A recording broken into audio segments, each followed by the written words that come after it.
Ray Martin here for Church of the Ascension Family Life. Every year my brother and I have this tradition on Christmas Day. We call each other just to say, Merry Christmas! Dinner was full! Christmas Vacation is one of our favorite movies, and we grew up watching it together every year. My kids and I, to this day, we still, quote the movie year-round. And I love the opening scene where they have to go out into the woods to cut down their tree. They decorate the house with all these crazy lights. They have the big sit-down dinner that doesn't work out. They're waiting for the holiday bonus that they've already spent. I think a great point is raised by Clark's extreme nature in that we tend to do some things every year just to do them or because it's what we've always done. But in reality, they may not be all that healthy for our family. So, in the great Griswald family tradition, we're going to discuss, drum roll please, drum roll, rituals.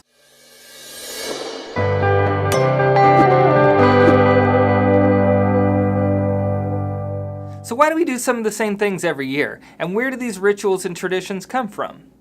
Well, frequent routines and rituals actually help us as humans to develop our sense of self, as well as bond to our parents. So routine is that magical thing that causes our brain to develop, and in children, it's the foundation for attachment. Attachment is defined as the strength of a child's impulse to turn toward their caregiver to get their needs met. This determines how secure, anxious, or avoidant we are in our relationships.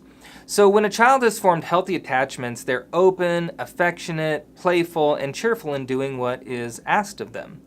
It's important as parents to have daily and weekly routines with our family. Spiritually, our degree of attachment to our parents directly affects how open we will be to a relationship with God, our spiritual Father, because God designed the family so that parents would be a reflection of Him to their children. Research shows that securely attached children are more capable of deep and satisfying relationships with God, and the secret ingredient to make that happen? Routines and rituals. Advent, Christmas, Lent, Easter, Marian feast days, these celebrations are the cyclical traditions that we turn on each year in what Father Tom referred to as this spiral that we're on in our faith journey, traveling around and upward toward eternal life. The Church in her wisdom knows that these rituals help us in our spiritual attachment to God. So she gives us these gifts which form the fabric of our faith life and provide the opportunity for us to bring rituals into our homes. Now remember that our homes are a domestic church. If you remember, one of our first episodes was called Microchurches on the domestic church. We all have special things as families that we like to do each year. Sometimes an event happens, though, like a death in the family or a marital breakdown, and we're forced to change up how we do things.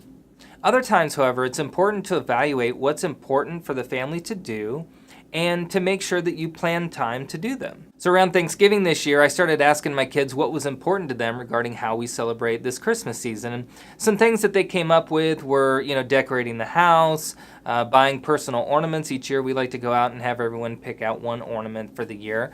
When it comes to food, I make peanut brittle. That was something my great-grandmother taught me how to do when I was a kid. So peanut brittle and eggnog were things that were important to them. And then, movies, It's a Wonderful Life, Christmas Vacation, of course. Four Christmases is another one that we like. Home Alone, and then Polar Express.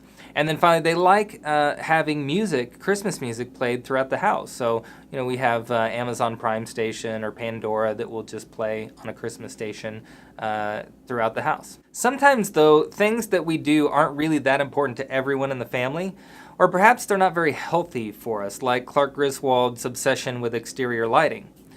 This year I tried making apricot nectar, which was a tradition in my family growing up. Every year on Christmas Eve, that was something that we would make.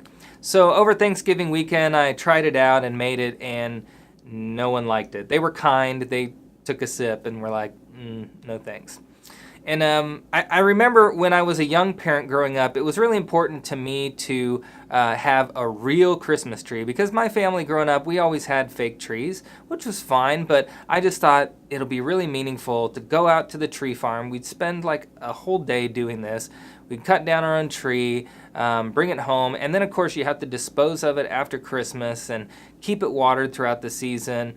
But this particular year, the tree was near some windows in our family room, and after Christmas, it got kind of warm, And all of a sudden, these really weird little insects hatched and like infested our entire living room, and it was just a mess. So needless to say, that was the last year that I had a real Christmas tree. Maybe some things are worth doing and some things aren't. So what I'd like for you and your family to work on is take and make a list. So have a conversation with your family and make a list with 3 columns in it. The first column is going to be a ritual or something that you all like to do for the Christmas season that maybe you do, or maybe it's a new idea of something that you'd like to do. And then in the second column, you're going to write down whether or not we should keep doing it or not. And then most importantly, you need to decide when you're going to do it, because we're already, near the midpoint of the month and Christmas will be here before we know it. So make sure you're able to get in things that everyone decides are important. Keep trying, because rituals, traditions, and holidays, these are key ingredients in developing an ability to have healthy relationships with family, with friends, and with God.